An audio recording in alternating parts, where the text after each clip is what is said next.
Good afternoon, everyone. My name is Christina. I'm the director of the Financial Aid Office at Berkeley, the online campus.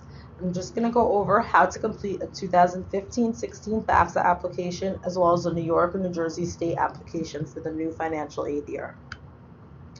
First, you'll start by visiting www.fafsa.ed.gov, and it'll bring you to this FAFSA homepage where you'll find some detailed information that can help you with your application. First, you want to look at deadlines. Mostly deadlines pertain to any type of state aid that you might be eligible for. For Berkeley College online students, if you live in New York or New Jersey, you may be eligible for New York state aid or New Jersey state aid. There's a major deadline for New Jersey state aid recipients. You must meet the June 1st, 2015 deadline to be eligible for TAG. Another area on the homepage to pay attention to is the school code search. Here you can find your school code before you even start your application for any colleges that you plan on attending or applying for. In your case for Berkeley, for the New Jersey students, you would use the 007502 school code, as well as for New York, you would use the 008556 school code. You'll also find some announcements on here in regards to the Department of Education, any important information that they may want you to know. They'll list on this FAFSA homepage, as well as other filing options if you cannot complete this form electronically. You'll also find a reference to studentaid.gov, which is another website to help you with your financial aid, with the whole financial aid process. Once you either click login if you're a returning user, or if you are a new user, then you would click the start new application. In this case, we're going to go over a FAFSA renewal since most of our students have completed their FAFSA for the 14-15 year. Now when you're completing it for the 15-16 year, you would log in using your name, social security number, date of birth. Once you click in that information, it'll bring you to this page. And you, for the 15-16 tab, make sure to click the FAFSA renewal, and it'll bring you to this next page where you'd have to create a password. The password is used to retain all of your information that you've already completed, and basically you'd have to use that password to make any changes to your FAFSA, to reference your FAFSA application before it's sent to the school. The next screen, you'll see the introduction page, which you can click into each of these active links to determine how to get help completing your FAFSA. It also will give you a link on important documents needed to complete the FAFSA. It'll also explain different options for signing the FAFSA application, and then also lastly go over your FAFSA on the web security and privacy. The next is the student demographic slide. You'll see here most of the information pre-populates. Since you are completing a FAFSA renewal, it'll pre-populate some of the information from last year, including your address, phone number, email address, name, social security number. Most of that information can't change. However, you do want to confirm your address, phone number, and email address and make sure that's the most up-to-date, accurate information. If it's not, then you can make changes on this page before clicking the next button. Next, you'll see this student eligibility screen. Oops. This will ask you for your citizenship status, as well as if you've received a high school diploma or a high school diploma equivalent. It'll also ask what type of degree you're working on, whether it be a bachelor's degree or associate's degree. And it'll also ask you for some information that they'll use for data information in regards to your parents.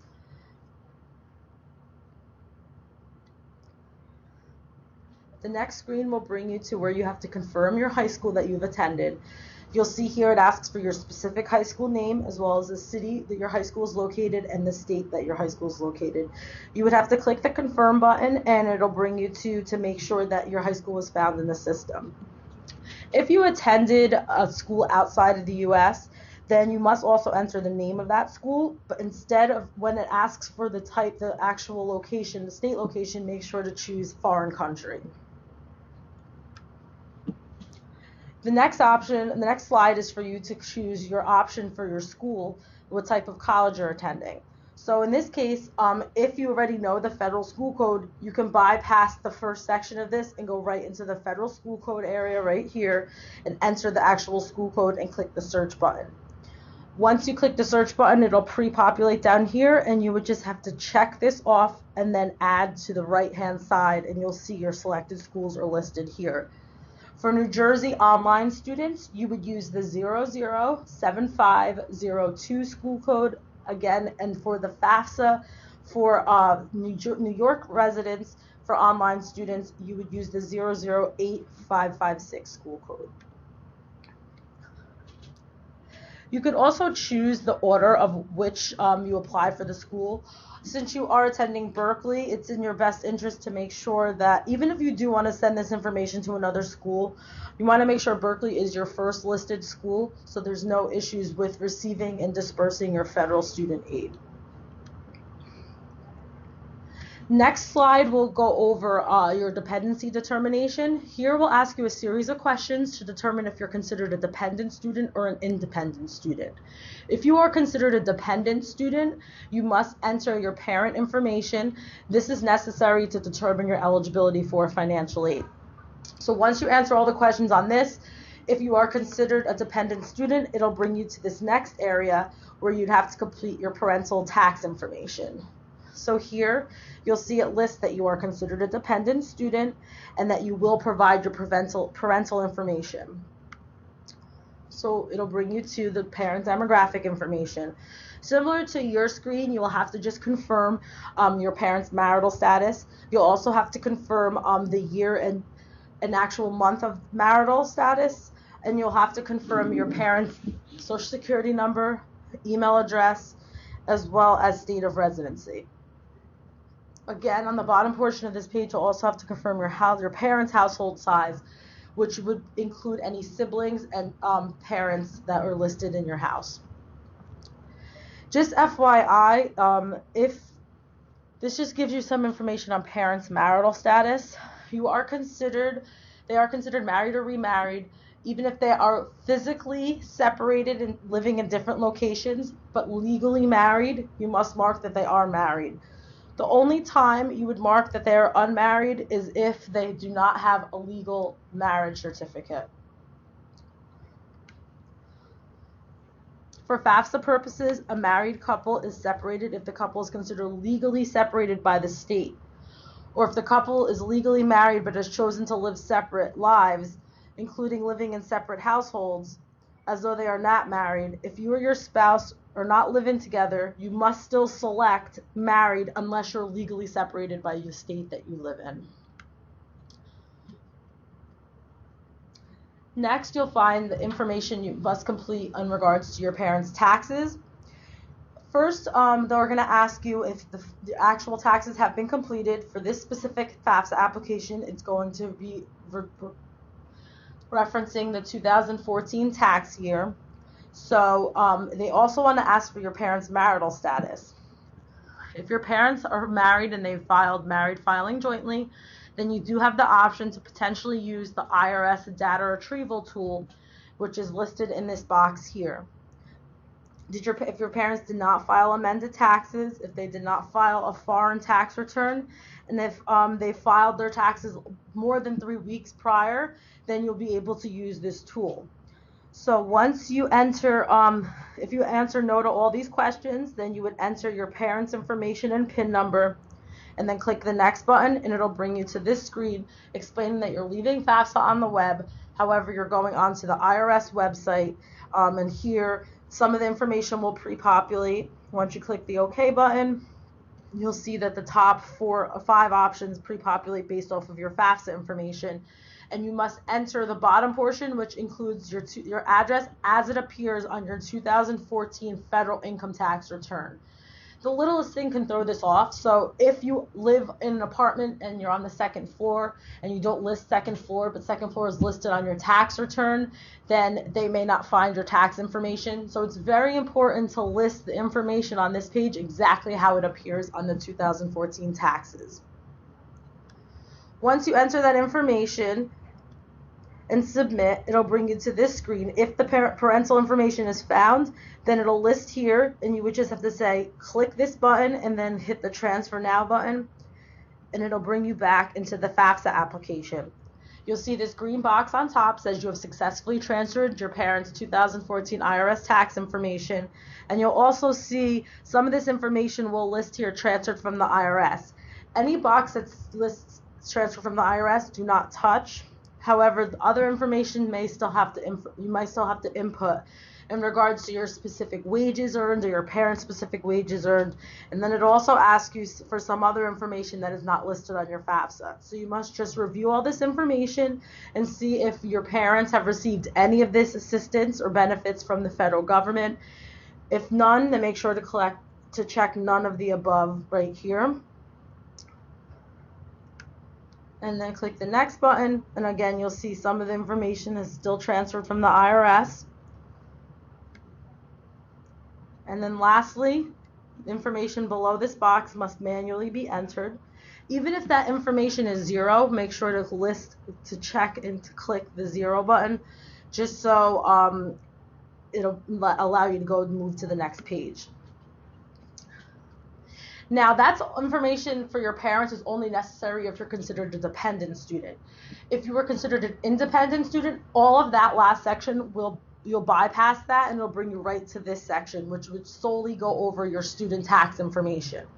Just want to reiterate, however, for a dependent student, you must enter both your parent information as well as your student tax information. So we're going to go over this next section, and this pertains to all students. So instead of before it listed as parent tax information, the screens look very similar, except this is specifically the student's information. So again, if you've already completed your taxes, you also want to list the filing status of how you completed. And then also make sure that if you did not file amended return or a foreign return and you filed more than 3 weeks ago, then you can use this data retrieval tool. If for some reason you're not able to use the data retrieval tool, then you would have to manually enter all this information as it appears on your 2014 taxes. So that's why it's important that you have a copy of your taxes as a reference when completing this information, for 2 reasons. If you could use the data retrieval, you need to know exactly how the address appears on your tax information.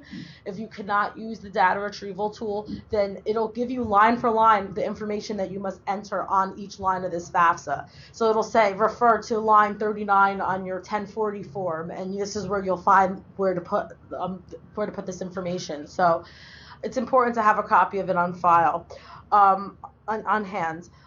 So in this case, though, if you can use the link to IRS, again, you would enter your PIN number, click the link to IRS button, and then again, it'll warn you that you're leaving the FAFSA on the web. It'll bring you to the tax website again. Once you click the OK button, again, all of your information on the top portion of this box will pre-populate. You have to fill in your address as it appears on your tax information from 2014. Once you enter all your information, you would hit the Submit button, and it'll bring you again to this screen where it'll show all your tax information on the top portion. You would have to check off that you do want to transfer your information, and then click the Transfer Now button, and it'll bring you back to your FAFSA application, show that you've successfully transferred your 2014 IRS tax information, and again, you'll find the Transfer from the IRS tab listed. You'll see for all the information that it has transferred over, it'll be listed on the right-hand side of that question. Make sure to enter any of the other information that may have not populated. In this case, you won't have to worry about that until you get to this screen again. You'll see again the same information is asked of you, your total balance of cash, savings, and checking accounts, any type of investments that you may have, including real estate that is not your home, as well as any current business investments. So even again, if those numbers are 0, make sure to enter that value of 0 in these documents in order to proceed to the next slide. Once you have done so, it'll bring you to the Sign and Submit area. Again, it'll show on the top in this green box that your application was successfully saved. Every single time you get to a certain point in the application, when it's saved, it'll give you a warning or let you know that that has been saved up to that point. Now you just have to worry about signing the application. The first section pertains to every student. Whether you're independent or dependent, you must sign the application on this screen. You can apply for a PIN at www.pin.ed.gov if you don't have one already, or if you have one and forgot, you can also reestablish or have them send a duplicate PIN to you in order for you to sign this application electronically. Once you know that code, you would enter that in this slot and click the sign button, and also review the terms and conditions and agree. If you're a dependent student, we will also need at least one of your parents' signatures. So if you're independent, the next screen will be your confirmation page. But if you're dependent, then they'll also ask your parent to sign this using a PIN number as well if they have one. And again, review the conditions and then agree as well if you agree. Once you click this, you'll see here it says submit my FAFSA now, and it'll bring you to a confirmation page. If you do go back into that application right after you've submitted, it'll bring you to this stating that your application has been successfully processed. It'll give you the option to print any type of the student aid report that you've completed, and it'll also give you options to make corrections to the FAFSA. If for some reason the FAFSA has not been completed, then they'll put the application status on hold until the information is processed. In this case, a majority of our students must have either their signature or their parent's signature applied after the fact. So you'll see this is what the application status will look like if it's missing any signatures, and you can click the Provide Signatures button to make that correction right on this page. Here it'll give you the options on if it's a parent signature. It'll say you can use it by signing your PIN. You can also print a signature page or submit without signatures. However, if you do submit without either signatures, the FAFSA application will be rejected until a signature is either applied using the PIN number or an actual signature page is sent to FAFSA and processed by the FAFSA representatives. This will just go over the screenshot as if you do choose to sign electronically. It'll ask you which parent is signing this, and you'd have to enter your parent's social security number as well as their last name, date of birth, and then the PIN number will populate on the next screen. So again, you'll come to the sign with the PIN page where you would enter that PIN number, sign, and then review the terms and conditions and agree or disagree.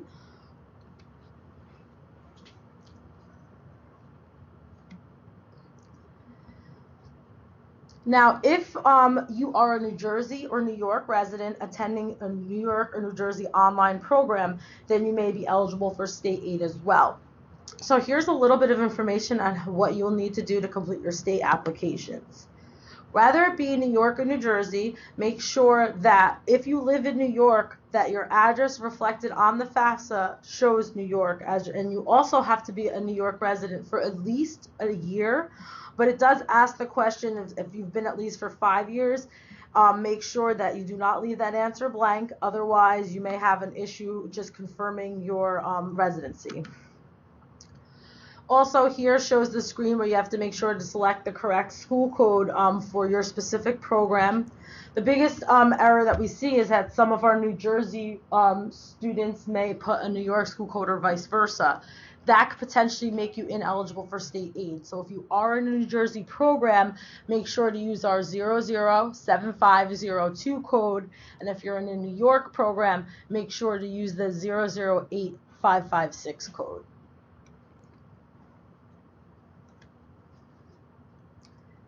On the confirmation page of your FAFSA, you'll see an orange link, which if you see this orange arrow, it points right to start your state application. If you click this start your state application, it'll bring you to either the New York State or New Jersey State websites to complete your FAFSA of your state information for the FAFSA as well. Just keep in mind that link will only appear if you are have a New York address with a New York school code or a New Jersey address with a New Jersey school code. If for some reason you missed this orange link, it's not too late for you to complete your FAFSA application, your state application, but just make sure that you wait the 3 business days for FAFSA to process the information and send to each state. But if you do catch this orange link, then you complete both applications in one day. So this is specifically for the TAP application. For you to apply, again, you must be a New York resident attending a New York associate's or bachelor's degree program, and you would have to visit www.hesc.org, and it'll bring you to this homepage. For first-time users, you must register with HESC. If you're a previous user, then you must just log in using your user ID, same PIN number you used to sign your FAFSA, and the last 4 digits of your social. Once you enter the website, it'll bring you to this area. We'll explain the specific applications that are available for you to complete. In your case, it'll say 1516, but in this case, just the student particular that we use as an example did not complete their 1516 FAFSA yet, so it's only given the option of 1415. But again, make sure that you're completing the 1516 for the new upcoming award year. It'll explain to you what you need in order to complete this application. They're going to ask you to review and confirm information presented to you. Basically, some of that information will be pulled right from the FAFSA. You may have to supply additional information, and you're also able to change and correct any information as needed. Then you click the next button, and it'll bring you to Start Tap Application page. Once you enter all the information, it's going to give you a summary page of everything that was either modified or give you the option to modify anything that you must modify. So you'll see on the right-hand side here, you would select Modify your answer to change any reported information listed on this summary page. Lastly, you would submit your TAP application and get a confirmation that you've completed this. For New Jersey, it's not a full application that you must complete. However, the state of New Jersey does ask for a couple additional, I think it's like 4 to 6 additional questions that the state is requires you to answer. However, the FAFSA does not. So you can complete the state application again for New Jersey the same way you would complete New York by clicking the same orange link on the confirmation page. But you must be a New Jersey resident attending a New Jersey associate's or bachelor's degree program. And the websites that you can visit to complete this would either be www.njgrants.org or www.hesaa.org. On the top right-hand corner, once you visit either of those websites, you'll see the register or login button. So you either have to log in if you're a returning user or register if you're a new user. And then once you register, it'll bring you to the same home page, and you would have to click the Answer New Jersey State Questions. And then again, they'll ask you if you receive veteran benefits. They'll also ask you if you receive any type of earned income credit, some other untaxed income that was not required for you to answer on the FAFSA. And then lastly, if you have any questions or need any assistance on any of these applications, we're here to help, so please feel free to contact the Online Financial Aid Office. You can contact us by email at faonline@berkeleycollege.edu or by phone at 973-405-2111 extension 6472. Thank you and have a great day.